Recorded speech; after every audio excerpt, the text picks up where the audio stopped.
and this is what women don't know also, that caring is the biggest expenditure of energy a man can make.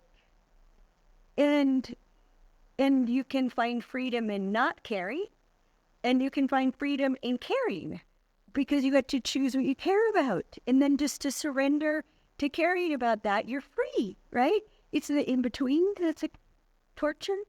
But yeah, I had to do a whole exploration of when a man says about a woman, I care about you. What does that mean? And I mean, you'll hear it in Sync with Opposite Sex, because we recorded it, men saying, it's much bigger than I love you. What?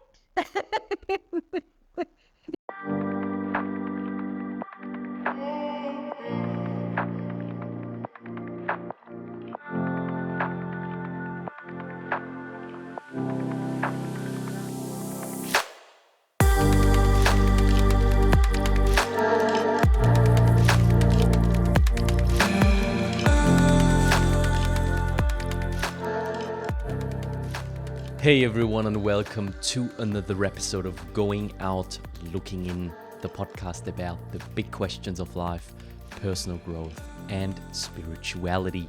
My name is Maxi, I'm your host, and you can see it in my face if you're watching this video. I am electrified, I am full of gratitude, of deep reverence for what is happening within this space of the podcast, within these conversations, because after leaving this one in particular, the feelings I had and the insights I continue to have right up until now, and also definitely onwards from now, are just literally so far out of what I had imagined this project was bringing into my life. Like, it's so much more.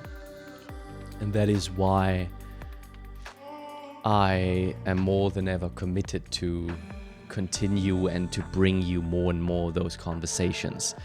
Now, with this one in particular, how it came to be is that, you know, for those of you who have been following the podcast, you know, and you saw the episode I did with Vince, the live one. And he basically, because we started to talk about polarities in men and women and the relationships between the two genders, and not the genders per se, but like the energies. And so this is for you. This episode is for you, whether you are identifying as a man, a woman, transgender person, whatever. It is all about the polarities. So the energies, the feminine, the masculine energies within us, and the polarity that creates attraction for those sexes. And to go on this quest for me to better understand myself and my role and my energies, I went out and looked for, inspiring people. And then Vince suggested to look into Alison Armstrong's work, because there's nobody on the planet, and I'm quoting him, that understands men and women better than she does. And so I did my research, and I basically came to a similar conclusion. And so I reached out to Alison, and after a couple of emails, we were able to pin this interview down. And see for yourself, listen for yourself. It turned out to be very different than I had expected it to be, which again reminds me of not having any expectations when doing this kind of work. And Alison understands things, deep things. Where does she know it from? I don't think she knows it herself, or actually she doesn't. She also tells that story quite a lot of times, that also the way in which she wrote her books about polarity, about intimacy, about relationships, about love are coming to her as of, what are some words that I could use now? Downloads or channeling or whatever you want to call it. But it's basically just an input that she gets. She describes it as a rope. It's like a rope, and she follows the rope, and it's just coming and coming and coming. And so also when she's talking to me, I felt like, and this is the thing, like I'm going through quite some, emotional and interpersonal sort of relational stuff within me. And where's my place? Where's my relationship to my heart and all that kind of stuff? And basically, she was just she was just like nailing it. And she obviously didn't know me before, and we haven't really exchanged a lot of my personal story, but she was just like able to identify where I'm at and the lessons that she needed to give me to move forward. And that is just like something that very few people have, that ability. And so I'm just so grateful, and I'm even more grateful because we are going to do a second interview coming up soon. So this is part 1. We basically delve deep into Alison's story and basically her relationship with her first husband, who passed away unfortunately, and with whom she still, as she describes, has a deep relationship. We talked about the non-negotiables of relationships for her and how important that is, about making peace and keeping peace, the differentiation, also the differentiation between needs and expectations in a relationship. So there's so much stuff in there. Oh my God. So for me, that was a deeply transformative episode, and I've learned so much, and it really started a process within me.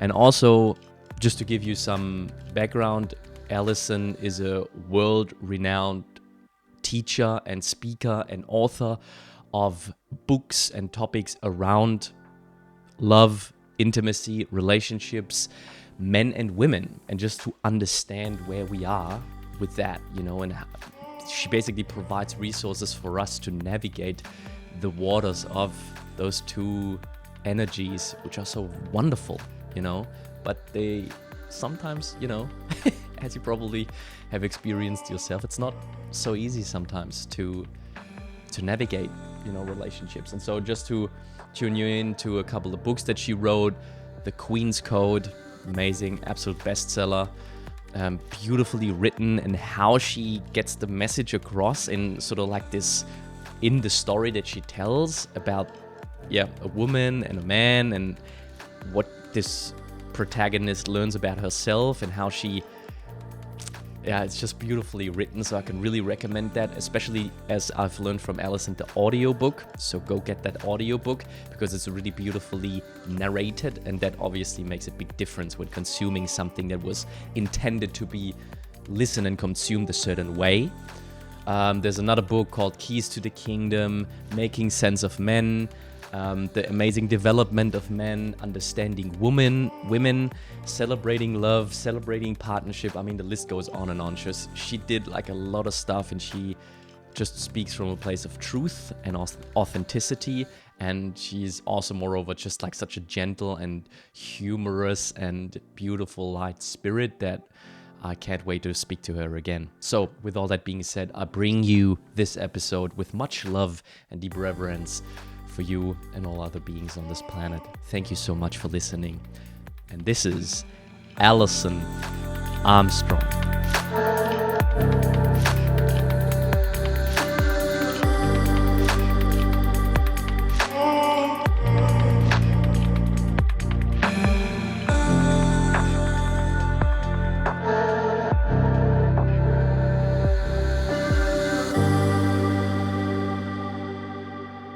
Okay, well, so I have my feet on the ground, I'm barefoot, I'm grounded, and so first of all, I want to thank you for being here, and I want to quickly paint a picture of how I got to know your work, because like I did a live podcast with one of my mentors, Vince Chaffin. He's like a leading facilitator of Sacred Sons, the men's work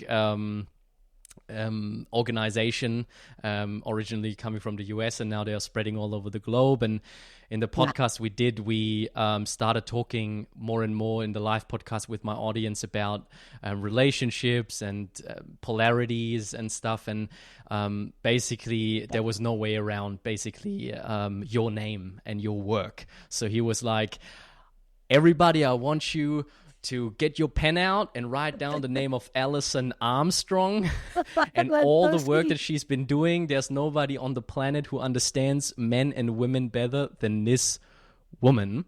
And so I took his advice, and I went ahead and yeah, it's basically now we are here, and it's really speaking for itself. Like you, and this is my first question. This is also going to be around that.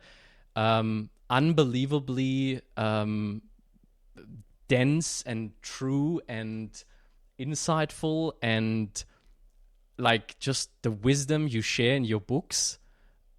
Like, how did you get to the place to be, because, and also the process, because I know there's like a story behind it, and I think it's very like interesting.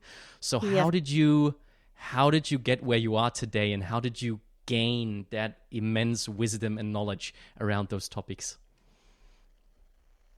Oh, wow. That's a big question. How long do you want me to take to answer my life story? You want the 5-minute version, the 5-day version? Well, however you feel. Okay. Well, I would say I was very young, like 6 years old, when I started relating to myself as someone who belonged to God. Is how I thought of it when I was a child, and then like as a teenager, I thought of myself as God's picture straightener, and so I had a very long list of things that needed to be fixed. Because I looked around, and this is not nowhere near heaven on earth. So there's a lot to do, and so I was an activist as a teenager, and then at 19 I got involved in the realm of transformation, as many people know it, and ended up spending all my 20s at EST. If you are familiar with EST, it's now Landmark Education. And it was an extraordinary place literally to grow up, because how I was interacted with wasn't as a female, wasn't as someone young, wasn't as a hippie, wasn't as someone who dropped out of college. It, like all the things that could be limitations, I wasn't ever interacting with that way. I was interacting from my abilities, from my capacities, from my intention, from my integrity. And so I spent my 20s getting to do extraordinary things and learning to cause transformation for other people. And everywhere from designing to leading to following up to paying attention to every aspect of what allows or causes transformation to happen. The container, if you will, the integrity of the container, which I forget his name, but he used the word perturbation, right? The transformation is about perturbation. It's about what has coal get transformed into diamonds. It isn't just heat. It requires heat, but it also requires a container that has so much integrity that when the heat's applied, the coal doesn't just explode. The coal transforms. And so I had that in the world in general, right? And it fit in with my commitment to what I called heaven on earth, or Buckminster Fuller, a world that works for everyone, with no one and nothing left out. And I was expressing that in a variety of ways as an activist for the homeless and the hungry, in my community and worldwide. And while I was doing that, right, I'd had a very, it's hard to call it a marriage because we, yeah, it was not real, right? We spent no time together. We didn't even have meals together. He did his own laundry. It's where I learned if you want to be married and you're choosing someone, pay very much attention to their model, right? What is their model of a marriage? And so I'd gotten divorced, and I have you read or listened to the Queen's Code? Yeah. Yeah. Did you read it or did you listen to No, I read it like it? Okay. physically. Yeah. Okay. Well, I encourage everyone to listen to it. We released the audiobook a year ago. And because what we discovered, Maxie, is, and I don't even know if I'll ever release a print book again, is that everyone was reading the story to themselves through their own filters. Yes. Right? Yes. And this beautiful woman in South Africa, her name's Candace Mama, she said, Alison, when I read the book to myself, I didn't read it the same as you read it in the audiobook. And she said, I didn't read, especially the men's parts, I didn't read the same. And I realized that it was because of my own prejudice that men couldn't be that sincere, couldn't be that emotional, couldn't be that committed. And I thought, oh my gosh, almost 100,000 people have read the book through their filters. How much could get through? Oh no. So I have everybody that read the book now listen to the audiobook, because as you may know, I didn't actually write that book. I did 15 years of research to be able to say everything in that book I have validated, but when it came time to write it, literally a screen opened up and a movie started running. And it had happened with Keys to the Kingdom, the book before the Queen's Code, but I didn't trust it would happen again, and it did. And I typed as fast as I could. And I mean, this is so much part of my process, Maxie. There's this sort of funny, it's taken me a long time just to notice, this funny partnership between the engineer brain that I got from my dad and my grandfather, right? So taking human beings apart to see how does this actually work and can it work better? And for lack of a better way to say it, guidance from higher consciousness, questions that pop in my head that when I pursue them, whole worlds open up. Like the first question when my friend was called a frog farmer, like Kimberly in the Queen's Code, I was like Kimberly. I was sitting there going, oh my gosh, I'm a very successful frog farmer. I bring out the worst in men, but how? I'm just normal. But I didn't have a Claudia. I didn't have any Claudia to go to find out what I was doing. And but the question popped into my head, what if men are responding to women? And that has just happened since 1991. It keeps happening. What if there's a good reason for that? What if we only ever do what's most important to us? What if no one's misbehaving, including you? And then 6 years ago, just like burst out of my mouth, I'd never had the thought before, honor yourself first or all is lost. What? So I spent 6 years exploring, what does that mean? What does that mean, and what's in the way of us doing that, and what are the consequences of us not honoring ourselves first? Given that we have at least 1,000 times more information about ourselves than the other person does.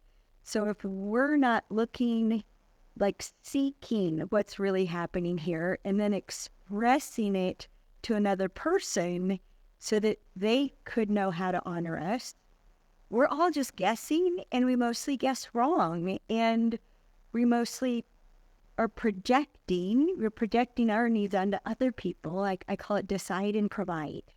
So we see someone who's upset or sad or scattered and disgruntled, and we decide to give them what we would want given to us in the same circumstance. And it's a normal human behavior. I think it predates language. We had to guess because we couldn't articulate. But that's always what's happening, and it's what has most relationships in any context doomed. Because we're all just guessing, because nobody's coughing up the information that would help us do this all better. And so all these different questions and things, come out of my mouth. I end up editing videos, or, we have over 100 hours of online curriculum, and I had to edit all those videos of those live workshops. And I'm not kidding, Maxie. I literally have had to stop and rewind.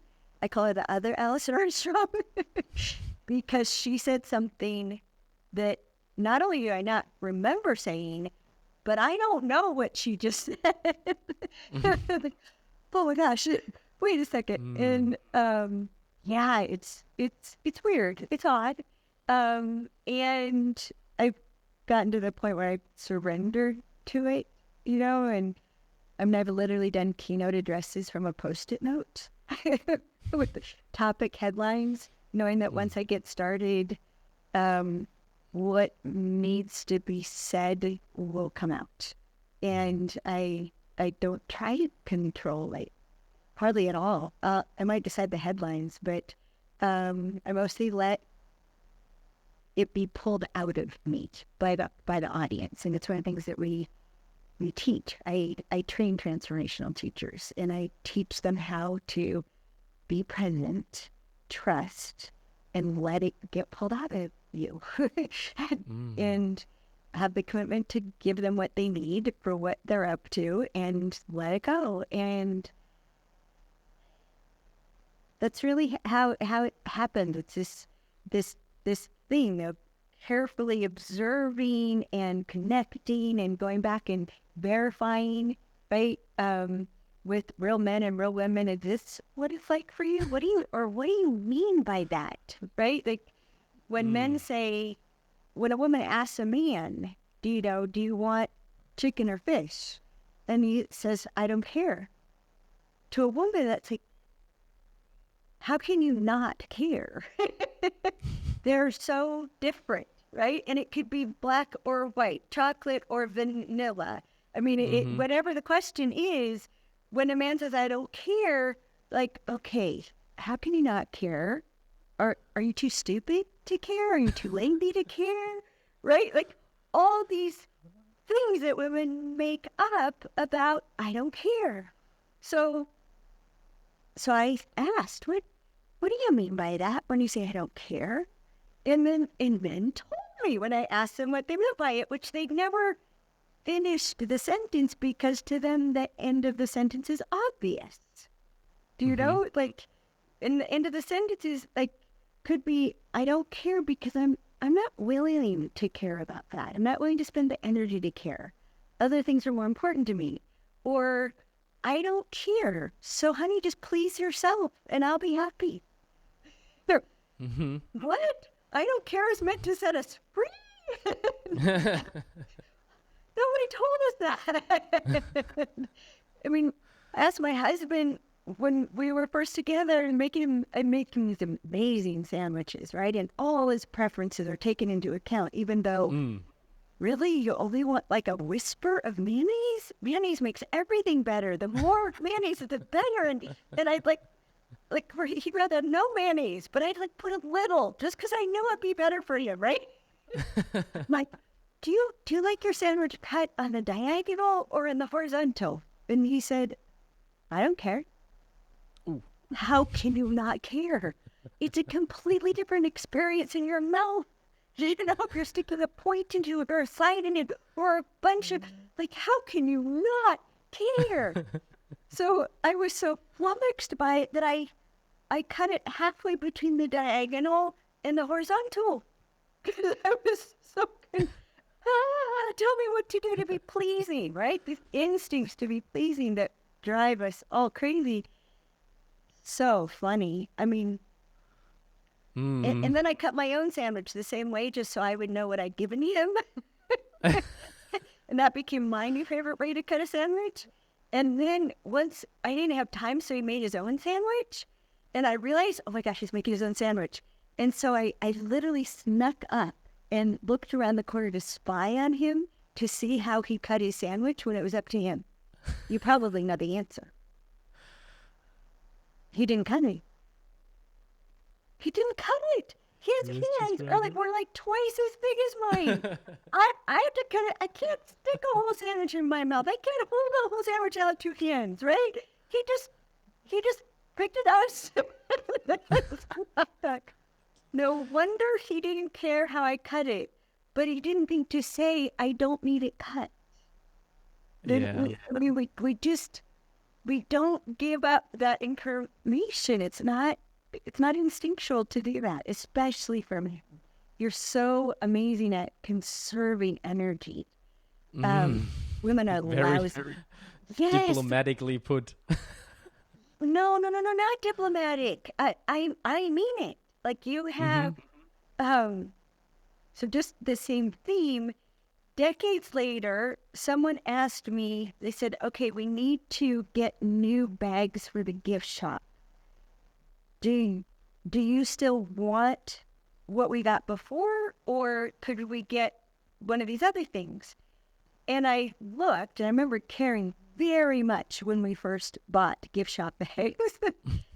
And when I looked at the answer, I felt in my body, there was a physical sensation in my body. It was about the size of a double peanut in the shell.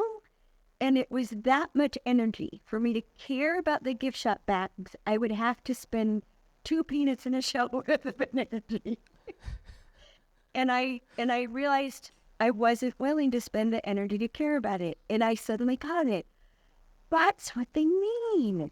Caring, and this is what women don't know also, that caring is the biggest expenditure of energy a man can make.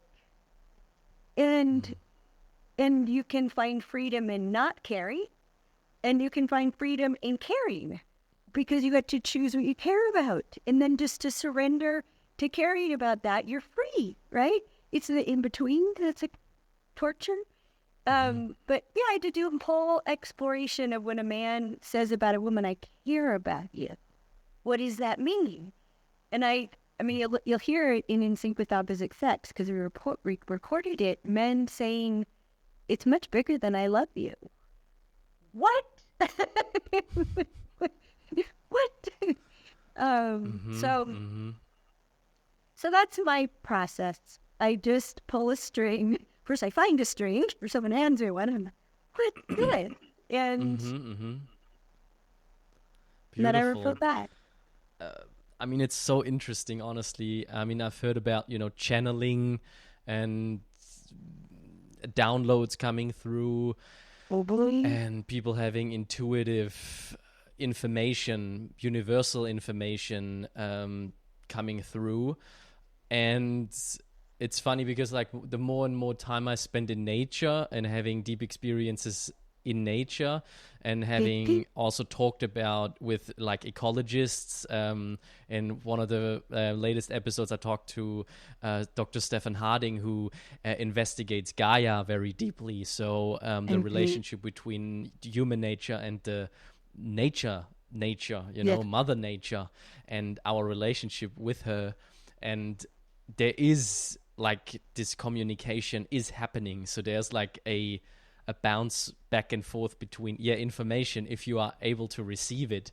And and so I don't even want to like put a label on it. It doesn't really matter to me personally, but it's so beautiful. And like what you're describing when it comes to rewinding your own recordings and stuff, that just shows how powerful it is, and how valuable then your gift in this incarnation is, because clearly like so many people are resonating with what you're saying. So Yeah. It's wonderful. Let me, because you talked quickly about your relationship and what it also taught you. I quickly wanted to, before moving on, to dig into that a little bit deeper before we go on a different kind of subject. But you share on your website, and I'm quoting, about Greg. Yeah, I Or think of Greg when as my real husband. He died 4 years ago. Yes, yes. So what you shared about him is Greg and I sometimes made people uncomfortable, although we didn't mean to. I just had the worst crush on him, and I thought that was like that was beautiful, and I think it's something that many And people are longing for. And seeing you, and it's just like the energy I'm receiving is like how did you guys cultivate that? Was that also one of those very like natural sort of things where you basically followed the string that was in everyday life, in everyday communication with him, that you went on and you just went with the flow and it was just this unique chemistry? Or was that a process of hard work? How was it? Can you describe that a little bit? yeah, oh boy, Maxie, it's been so interesting. After Greg died suddenly, I didn't think I'd ever want a romantic relationship again because I knew what it takes. I know what it takes, and I knew what it took to have it be extraordinary and to be in love with him and fall in love with him again and again and again, for nearly 28 years. And um, and it's interesting because my boyfriend and I have been together for almost 3 years, and we have such a different dynamic than Greg and I have. And things I didn't even know were possible. I mean, they're so different. And so it wasn't easy. Greg and I weren't easy. We had a resonance, an instant resonance with each other. And it wasn't a sexual chemistry. It was more a spiritual, hi, oh, hello. And, and something that I teach people. We weren't each other's type. So all the things that type does to amp up human instincts and the perception of threats and opportunities, it wasn't there. There was just love. I looked in his eyes and I knew he loved me. And we only exchanged like 4 words, like, oh, this man loves me. And what had us have that experience so many years later was this thing that I adopted early on, because I met Greg after I gave up emasculating men. I laid down my sword and he showed up almost instantly. And I adopted, I would just say it, I'm not done until I'm glad it happened. So when Greg and I would have a conflict, when we'd have a blow up, when we'd have something that would cause us to shut down and withdraw from each other, right? So any of the ways that human beings can run into each other, especially men and women, because we literally have conflicting instincts. We seek safety in opposite ways, and a woman, generally the way a woman is seeking safety will interfere with how a man is doing what has him experience being secure, and vice versa. We just make a mess of it, and I can say more about it if you want, but Yeah. I just took on whenever anything happened that disrupted our partnership, I would pull on it until I get to the bottom of what happened. And sometimes I couldn't. Sometimes I was just really hurt. And there are times even that I would be thinking, I don't want to know this person. Okay, how do I raise our 2 children and have him in their lives and I don't ever have to interact with him? I would actually be thinking things like that. And then I catch myself thinking that and know this isn't what I do in life. So I I recommend this to people. It works really well. I would project in my imagination that I was in the future and that that I was in love with him again. So I would imagine I'm in love with him, and get a feel of being in love with him, the mindset of being in love with him, and then I'd say, how did I get here? I would ask that question, and the answer would pop into my head, how I got there. And can I swear on your show? Yeah. Okay, because it was always like this. So there would be things he had to do and things he had to apologize for. Like he was really mean to my son from my first marriage, who he adored. But he was really mean to her once. And I was so pissed at him for being so mean. It's before I really understood how hard it is to be a stepfather. But I was so mad and so hurt and so upset. And then imagine being in love with him again. And okay, so how did I get here? And what was there was they fixed the toilet together. And then Greg bought Jeff a new skateboard. And then Greg cleaned up the whole side yard so the kids could ride their scooters and skateboards over there. And he apologized and he said, I'm an asshole. Then so I told him, I told him this is what you need to do. And there's something about that magical way of allowing guidance, allowing illogic, right? Just being in a different consciousness and letting it in, because he never argued with the answer. It made sense to him. And he would always stop before the last step, and I go, and he's like, do I have to? And then he would say, I'm an asshole. And I would fall in love with him all over again.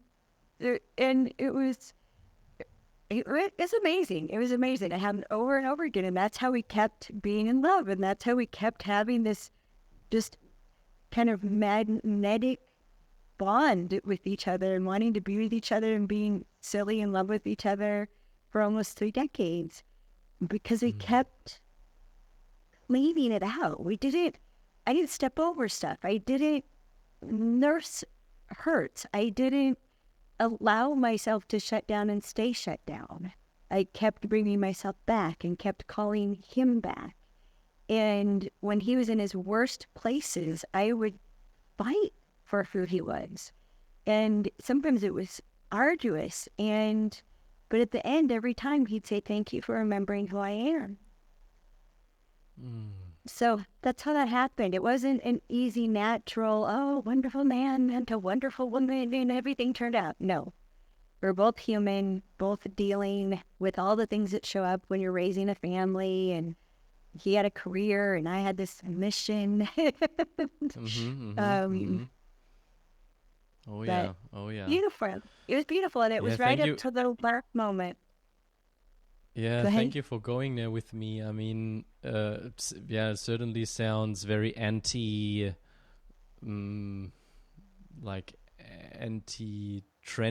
or like something that, people read on a one-liner on Instagram or something, what a relationship looks like. And I paid close attention to what you said at the beginning. You said, you thought you're never going to have another romantic relationship because you know what it takes. Great. And what is that for you? Can you briefly summarize that? What does it take for you? What it takes? Briefly summarize. Oh my gosh. Okay, I'm gonna try. I mean, all of this I've not briefly set up, right? Like in Lux, which is one of our online courses, is where bust open the hallucinations we have about relationships that prevent us from being effective in them. I just finished last night a series called Couples Connecting Through Conflict, where I took this thing that we as human beings either bring up on purpose in order to throw other people off balance and be able to get our way, right? Or we avoid like crazy, and just made distinctions in it when there's a conflict over expectations versus a conflict over values, or versus a conflict over verified needs versus a conflict over preferences. And if you can separate them all out and see what are we really conflicting over, they're ways that we can connect as well. And so that I paid attention to things like that, to like how did I honor what Greg valued when it was different than what I valued, and had an apparent conflict. I think that's a really important thing. If we just say apparent conflict, then we can get curious and investigate, and often we find out it's not a real conflict. We just made up a bunch of stuff about each other. And when we got to the truth of it, there's no conflict here. We can both have what we need. So there's that part. There's how we interact with conflict, right? Which I'm not done until I'm glad it happened. I'm not done until we're glad it happened. Most people, they're not done with conflict until they get their own way. Yeah, absolutely. Right? That's human. And then other things of like paying attention to not sacrificing ourselves out of the instinct to do whatever it takes to please and keep this other person. Or the thing I pay attention to in my relationship with Dan, after I realized I did want to be involved romantically, but I know now what I know now, right? Yeah. And that what we as human beings want to do is, I call it set it and forget it. We want to meet a wonderful person and then lock them down into some kind of commitment and then do what really matters to us. Whether it's go back to building our business or raise the children or volunteer like crazy or have as many adventures as possible. And I was like, oh, what? How do people expect to stay together when they don't meet the other person's needs? Right? I just asked this out loud in my dining room a couple of years ago, and it was right there. Oh, they marry them. That's how you keep people without giving them what they need. You marry them. And oh my gosh. Oh my, that's what we do. Yeah.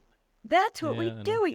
And then we hold them to till death do us part, and we forget all about love, honor, and cherish. And so Dan and I, we made a commitment to each other that we would never give the other person the ultimatum, marry me or I'm out of here. And we're together conditionally.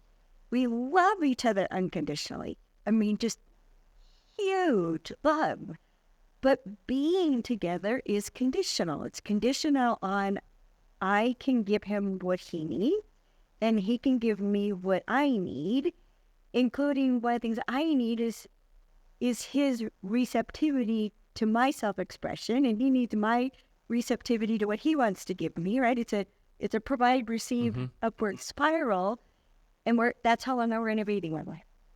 And there's a kind of ruthlessness in it. My daughter calls me the most ruthless person I know because I'm crazy about him. I mean, I am head over heels in love with this man, and he's now in his third week of giving up chewing tobacco because a healthy diet and lifestyle is a condition of being with me.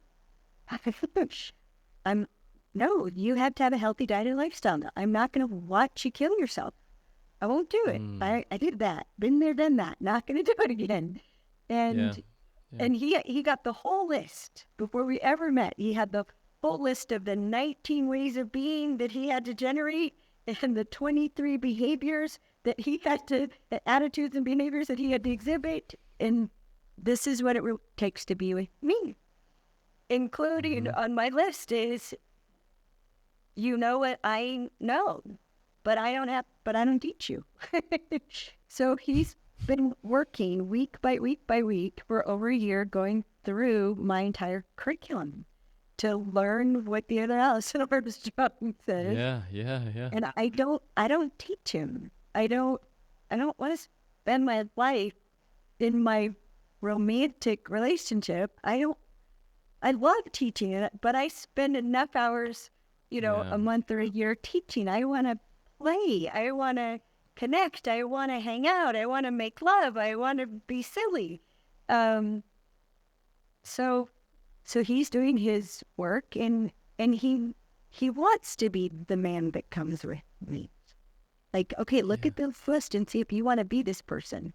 Do you want the life I'm describing here? And part of it, the very top of it, Maxie, is committed with determination to being whole and priest. Generates and receives, provides and receives restoration and healing. And so, I mean, that's the thing that we do. We keep what I did for 28 years with Greg, Dan and I do. We don't let things just sit and fester. Yeah. Yeah. It doesn't honestly, like, Alison, something that came up while you were speaking is like an initial sort of ego reaction from up here, which is like, oh my god, basically, is she really saying what I'm think she's saying? Like, is she really saying like she has a list, that you have to fulfill as a partner? But now that you're going more into like what it is, and like also seeing you and sort of like feeling something, I'm like, okay, this is way deeper than like a list of I don't like black, or I don't like short hair on you, or something like that. This is like, obviously, we are speaking about like, I'm sensing this is like an energetic or spiritual way of being in the world, if that's something. And if that's something, how I can describe it, or something that also resonated with me. And when I was going, like, did something like, and it will do the same with the audience, it will have people come up while you were speaking, and have people reevaluate relationships that they have. So I'm going back, for example, to Julia, my ex-girlfriend, and I'm going through our relationship, and there was like, and it is a beautiful relationship I share with this woman. I love her so much. And the thing is, like, what you're describing, it was a commitment also to be together and to get along, if that's like too simple to say. But like, sometimes I have the feeling like people in relationships, and this is, I guess, maturity is something, and the level of communication, but there was like an intention, a deeply rooted intention of, this is both of our lives that we are bringing, like, we are both like putting things on the communal table here, of which, it's energy, it's live energy, it's like our heart and soul that goes into sharing time and space with each other. Let's make it worthwhile, let's make this a beautiful experience. And with all of the obstacles coming up, I was like, again and again and again, obviously, I was confronted with situations that didn't sit well with me. However, it was like this sort of intent of, like I love her, like, enough, more than enough, to say, like, I'm not letting this particular, and it's most of the time, what is it, small little tiny things, worldly things that we get crazy about or something, and blow way out of proportion. And so we were able to navigate that, and basically not go in there quite successfully. So that came up while you were talking. It's like, and I would just like to clarify or something, or have you basically confirm maybe, or something, or like maybe decline, or what you think about it, if that's the right way to understand what you were saying. It's not like a list of attributes or something. I get the sense it's more like a very, it's a deeper way of connecting with someone, for which things of how you want to be in the world and what you want to create together. This is also something I got from what you were saying, really resonates with me, like this commitment to build something together with another person, this co-creation, which is different from, I'm doing the same things that I wanted to do anyway. Right. Yeah, so I don't know, I would just bounce that back as a question. Is that basically, I don't know, what do you think about it? Is that, yeah. Well, we can talk about all this, for another 4 days. But a couple of things I would say is use the term get along. And that's something that human beings try to do. We try to get along with the people that are important to us. And I'm passionate about partnership. And partnership requires peacemaking instead of peacekeeping. And you can look at this globally, the consequences of peacekeeping, on top of that there are conflicts that have never been resolved, but we're going to keep the peace. So we have a real commitment to peacemaking, that we let ourselves go into the icky spots to come out the other side much better off. And the things that I encourage people to put on their list, I have an intensive called Smart Singles. And I started it because in working with couples, the problems they were having, they'd had since they were dating, and they still got married. And they were the things that now they were maybe going to divorce over. But they didn't tell the truth about how important they were. So I encourage people to tell the truth and tell the truth to the other person while you care more about your truth than you do about what they think about your truth. So it means in the very beginning, we fly the flag of what's important to us. And so, for example, one of the things on my list, it says, and I put it in quotes, is big enough. I'll put that part in quotes, to be with all the parts of my freaky life. So channeling, downloads, mediumship, directives. I literally get told what to do. What do I do next? And I get told what to do. And then I go do it. And can be with that. I call them the clairs, right? Clairvoyant, clairaudient. I feel what he feels. I hear what he's not saying. I hear what he's about to say before he says it. Could be with that. So in the first 15 minutes of talking to Dan and acknowledging we'd been set up, I said, did Valerie tell you that I'm a widow? And he said, yes. And I'm very sorry for your loss. And I paused. I said, thank you. And then in my head, I thought, if you're going to run, run now.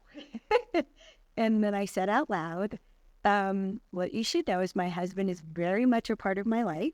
He's still providing for me, and he probably picked you.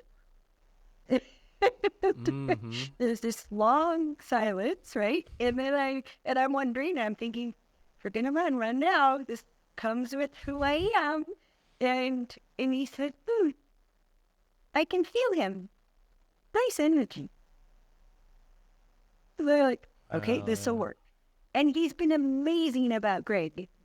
He's never been anything other than amazing about the fact that my disembodied husband, I even asked Greg, honey, Dan's struggling with this. You know me better than anybody. Please help him get through this. So I could tell people study all the time. But there's other parts too, like Greg was so shy about sex. He could barely talk about sex. And I wanted something different in this part of my life. And so on my list, it says relates to sex as a process of clarification. Now to clarify, you have to communicate a lot. I tested that out in the first and second and third conversation, after which we committed to exploring who we can be with each other exclusively. And that's the only commitment we've ever made.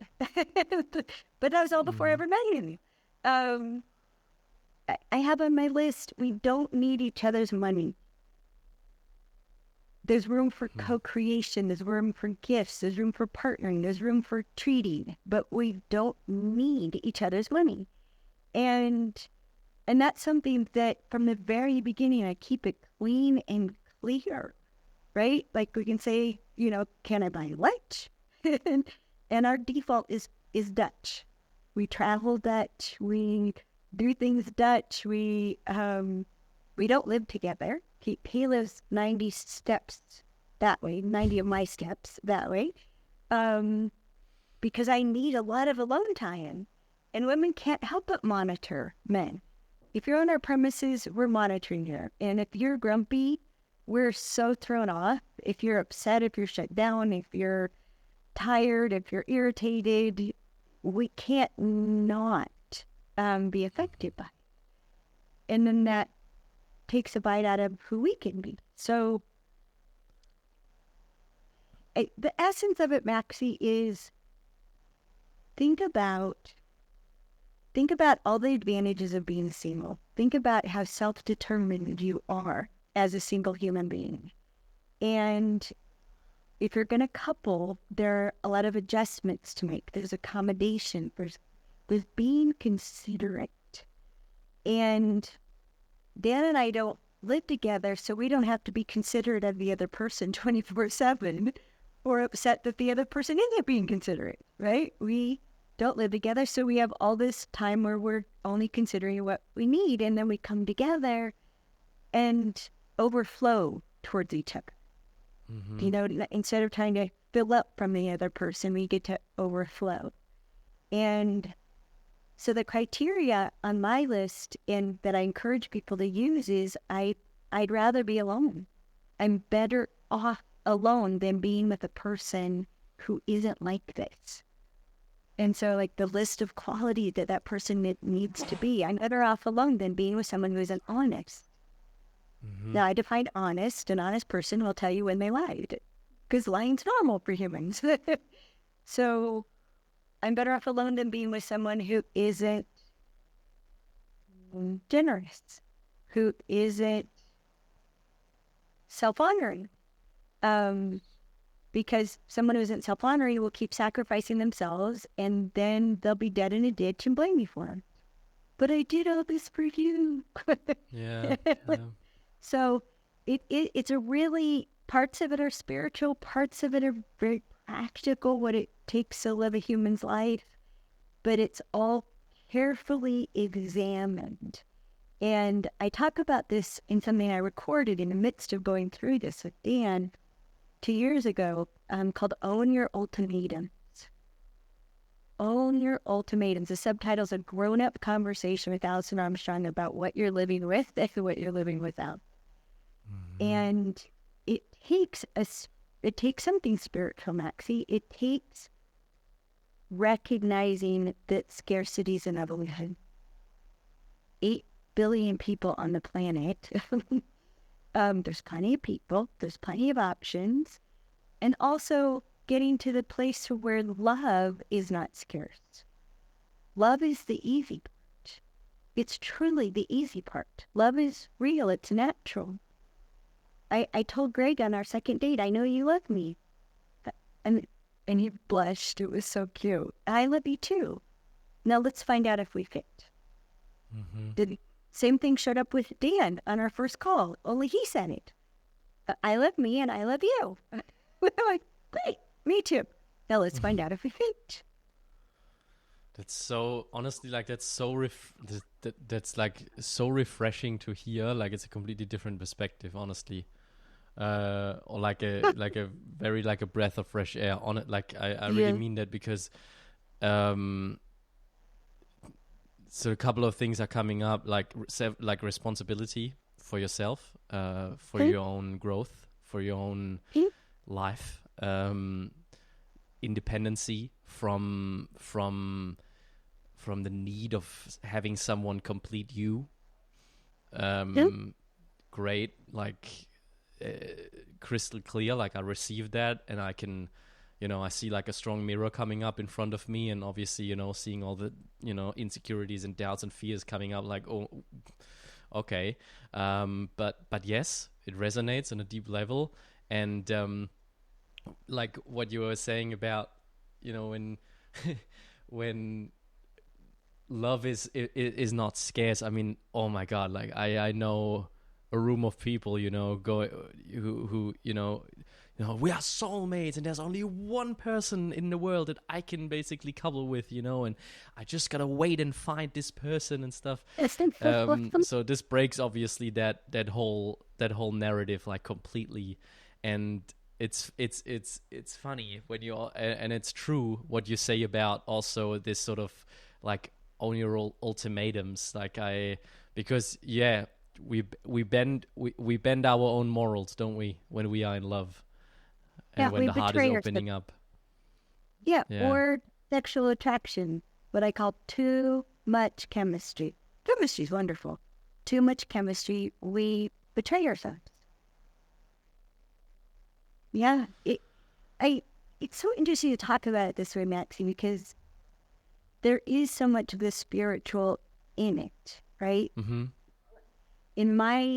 I loved it earlier, talking about the human experience, the human condition, and that's one of the things I pay attention to a lot. What's it? What is it? What is it to be human? And I didn't start out that way, but it showed up because of women saying the exact same thing about what they were worried about, concerned about, needed, embarrassed about, ashamed to say, and they were all the same things. Like, Mm-hmm. okay, hello, this isn't personal. Well, I have a fear of abandonment because, and they'd finish them because somebody left them, somebody did something, their father never was there. It's like, honey, you're born with a fear of abandonment. You're born human. You're not precocial. You would die if people abandoned you. That is hardwired, and it just gets hipped into from time to time. But it's not personal. It's not, and then we have these things about, but that's what makes me special, right? The things we think are personal. And to find out 97% of the human experience is not personal to any one human. It's ice cream, and we Yeah. have different flavors, and some of us have nuts, and some of us have berries, and but it's what one of the things that's been part of my process where you started is I treat myself as I'm normal. I am a human being, and I'm distinguishing what is human instinct, what's human normal, and then where do I have a choice. And one of my conclusions, Maxie, is that being present is the hardest thing for human beings to be, because there's so Yeah. much pain in the human experience. There's so many more sources of pain than there are pleasure. And so to be present is so hard. And so what if we cut ourselves a break and said, I can't be present? So that's one of the things that Dan and I do. We be together when we can be present. Or if we're going to be together when we're not present, like last night, it was a TV snuggle. So we're watching television together and we're snuggling and we're not talking. We're not, paying attention to the other person except for, are you comfortable? I need to move my Mm-hmm. arm down. But we're it's one of the things that we're accountable for is paying attention to what do I need in order to be able to be present for you, and acknowledging I can't be present right now and I can be present for you. And I mean, this may sound funny, and it took me till I was 62 years old to get it out of my mouth. Um, they call it flatlining. At the end of my work week, I take 24 hours or more to Mm-hmm. just reboot me. So I don't help with any chores around these 35 acres of wilderness. We don't have a date. We don't share a meal. I'm just left alone. And I can reach out or not reach out, or I might send him a text. I'm holding down the couch very well, thank you. um, Mm-hmm. we're so for each other taking care of ourselves so that when we get to be together, I mean, I was tempted to show you my phone and the emojis that we exchange in our good mornings to each other. I mean, What is it? Well, so we shorthand is very good. I turned this off because we were worried about the electricity, but we're Yeah, it's we still there. use So yeah, don't we worry use about it. emojis to capture things. Like I am both a dolphin and a blue morpho butterfly. Those are my two states. Butterfly is just my normal state. The blue morpho dolphin is and then a whale spouting is when it's all, just pure joy overflowing. And he is an eagle and a bear. And bear comes from Dr. Michael Bruce's work on the chronotypes, which are the rare hormones affect our states of mind, right? And I'm a dolphin, which means I never fully sleep. And he's a bear, which means between like 10 a.m. and 7 p.m. Those are his verifiable social hours. After 7 and before 10, after 7 and before 10, no questions. No questions, no details. Yeah, yeah. Like, so if we get together after 7 o'clock, no talking, Alison. And even if he talks, it doesn't mean I talk. So, and I love watching sports, and he's an athlete, right? And so we had to work it out. If he mutes the television, I can ask a question because I'm learning about hockey or I'm learning about So one of the sports that we're watching, tennis. I'm clueless about tennis. So it's this combination of truth telling and humor and honor and acceptance and Yeah, it's a and dance. It's a and dance. Mm. and real boundaries and respect and this, how can I care for you, that's an expression of me? Like, I love cooking for this man. But then, like a half an hour, I brought him food when we met the first time. They literally brought food with me. And it was so cute. It was so fun to do that he let me. And so, I mean, if you just think about for yourself, if you were getting to express fully who you are, how would you want that to be received from another person? And if you told the truth, how do you really need it to be received to keep having an upward spiral instead of hurt or crushed or disappointed or Yes. rejected? How do you need to be received? And what do you need to give? And that's one of the things people don't pay enough attention to. That true fulfillment in any kind of relationship is when what you need to give is valued, is appreciated, is let in. And when someone keeps saying no to what you want to give, ouch, ouch. And I didn't realize until after Greg died how much I'd tried to give to him that he wouldn't receive, and how much it hurt, how much I had started shutting down. Alison, He was ill and something, no. So go ahead, yeah, yes. something very profound is happening right now, and that is, I have the feeling like, so first of all, the conversation turned out to be completely different than I expected, and I love it. I absolutely love it. Because in what you are sharing about your very own, very personal, and I thank you for going there with me, life, reveals so much about any other question I could have asked about this topic. I'm trying to be aware of your time, and I could literally, I have so much things that I so eagerly want to discuss with you, honestly.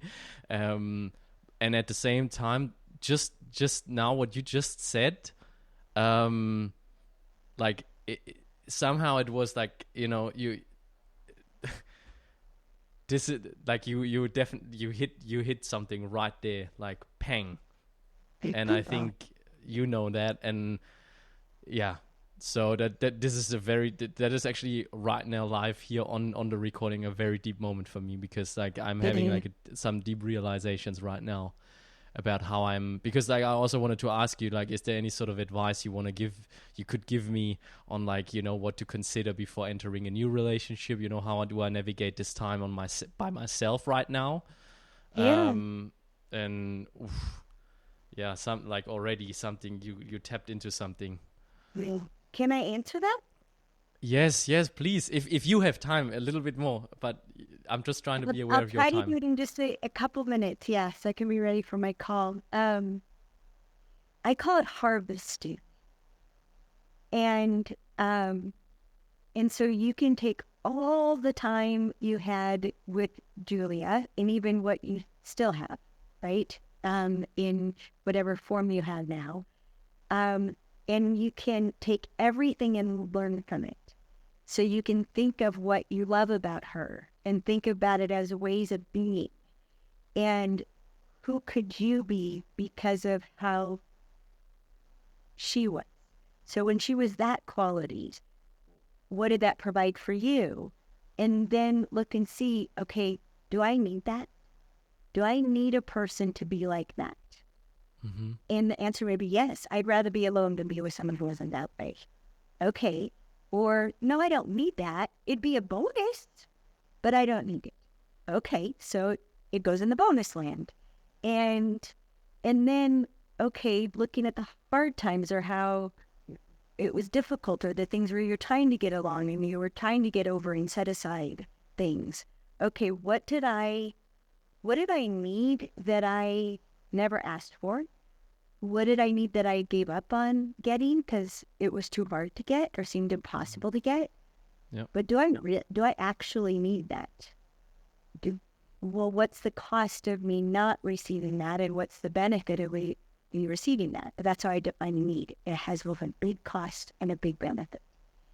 And okay, so am I better off? Am I a better person alone? I mean, that's the thing I had to come to terms with when there were some things with Dan that I wasn't being consistent with, and my deal breakers, that when he wasn't honoring what I said I needed, and I was trying to get over it not being honored, I became a person that literally couldn't do my work. Yeah. Like putting up with that would make me a fraud, and that I wouldn't have the capacities that I need, the clarity, the compassion, the love, that I wasn't me anymore. And I wasn't willing to pay that price. And for me, or for what I'm committed to in the world. And so you can take everything and sort it. Do you know, sort it? Oh, that was just a should happen Mm-hmm. that I never asked for. And so, of course, it didn't happen. Or this was something I really need. Or that's a preference. Preferences are lovely when you get your preferences. But if you're getting your preferences while your values are being dishonored, those aren't even in the same ballpark. Values are who we Yes. are, right? You don't respect my values. You don't respect me. That's at the heart of the most important kind of connection. And the other thing I would tell you, Maxie, besides harvesting, is I would honor your own horizons. And what I mean by that is, if you think of the curvature of the earth, right? Mm-hmm. Because Mm-hmm. of the curvature of the earth, there's always a limit to how far we can see. And we can see further in different aspects of our life. And one of the things that happens in the desire to couple, and this will happen in even business partnerships, is the person who can see further out, like they can see more steps out, or they can see more months or years or decades out, right? The person who can see further out wants to plan that. And the person who can't see that far, they'll often try to drag them into committing to something that's on the other side of the earth for them. Like they don't even know when they're going to be able to see it. And so this is what happens a lot in romantic relationships. We try to get the other person to commit to what we can see and think we need to nail down before the other person can. And women would say to me, he says he's not ready to get married, but I want to spend the rest of my life with him. And they would like this answer. I'd say, you can start spending the rest of your life with him any minute. You can start doing that. You can start doing that starting now. It doesn't have to be dependent, right? It doesn't have to be dependent upon him being able to say, yeah, I'm ready to do that too. Or her to say, yeah, I'm ready to do that too. You can be there like that because you're choosing that. That's not their choice. It's your choice. And they would just baffle them, right? Or, I can imagine that. Instagram blew up when my social guy put this quote, Alison Armstrong quote, "Men marry the women who are being their wives." What? Everyone blew up because it was out of context, which is, he kind of has fun with that from time to time. But it's like, what I learned about the difference between men and women reserve what they'll provide when they have the form of relationship that they think goes with that. When I'm your girlfriend, I'll do this. When I'm your fiance, I'll do this. When I'm your wife, I'll do this. But men aren't like that. Men want to marry the woman who's already supporting him, already his biggest fan, already likes him just the way he is, already is including him in her life and letting him provide what he wants to provide, who's already doing that. You assume we're giving everything we ever can give, which is also a mistake, but we should do this again. Yeah, this is, oh my God. Like I already, like in my head, it's like, okay, I got to rewatch and re-listen to what you said like 200 times so I don't miss like a single word, because this is like, yeah, I mean, obviously that's why I wanted to so desperately speak to you, because it's like different. And it's just like, for me, it just like hits a different kind of, I don't know. I just, like, it's also uncomfortable sometimes just to look at that. I'm just going to be like completely honest with you. Like, it's not like, yeah, you'll be fine. You'll find someone. It's all going to be, you get what you want and la la la. No, there's a lot, I see a lot of responsibility coming. I see a lot of like owning my stuff and myself and answering a lot of and like asking for, first of all, asking some questions, asking myself some questions. Some I have already like very well in place when it comes to values, for example. But then again, like I say, and like you said, we push the boundaries, and as soon as, there's like chemistry, we tend to, I can stretch that out a little bit, where's the end of that wiggle room, because I know it's detrimental for me, for my heart, hello, it's me, and this is what I bring, and I'm worth something, and so So I'm gonna run, and when we talk again, I would love to, because of course this didn't go the way I thought maybe it will go from what you said in the beginning. I would love to talk to you about questions you can ask and take your time answering to empower what you called your masculinity and being a man. I would love to go there. Oh, wow. I would love that too. Thank you. Thank you so much. Thank you so much for your time, Alison. It was an absolute pleasure. I wish you the most amazing day, and you're doing amazing things for all of us. So I just wanted to say a big thank you for that. You're welcome. Thank you. My privilege, and I'm so glad we did this. And we'll do it again soon. Cool. Thank you so much.